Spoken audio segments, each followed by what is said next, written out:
जनाब इकबाल की नज़म टहनी पे किसी शजर की तनहा बुलबुल था कोई उदास बैठा। तो ये बुलबुल जुगनू का मुकालमा है, लेकिन जाहिर है जनाब इकबाल के ज़माने का जो जुगनू और बुलबुल था वो बड़ी फ़लसफियाना गुफ्तगू करते थे। जनाब इकबाल की सोबत के में उन जुगनू और बुलबुल रहते थे।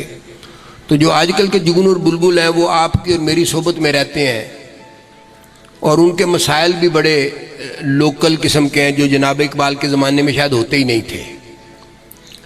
तो उनकी जो गुफ्तगू है थोड़ी सी बाजारी लैंग्वेज इस्तेमाल कर रहे हैं, लेकिन इसमें मेरा कोई कसूर नहीं।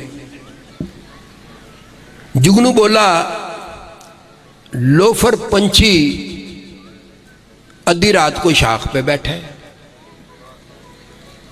जुगनू बोला, लोफर पंछी आधी रात को शाख पे बैठे हैं। जुगनू बोला, लोफर पंछी आधी रात को शाख पे बैठे हैं। कर जाकर तू सौ मार ले के रात ये इतनी तती कोई नहीं। बुलबुल बोला, कटिया कीड़े तुझको जुगते सूझ रही हैं। तेरी दुम पर यूपीएस है, साढ़े घर में बत्ती कोई नहीं। वाह क्या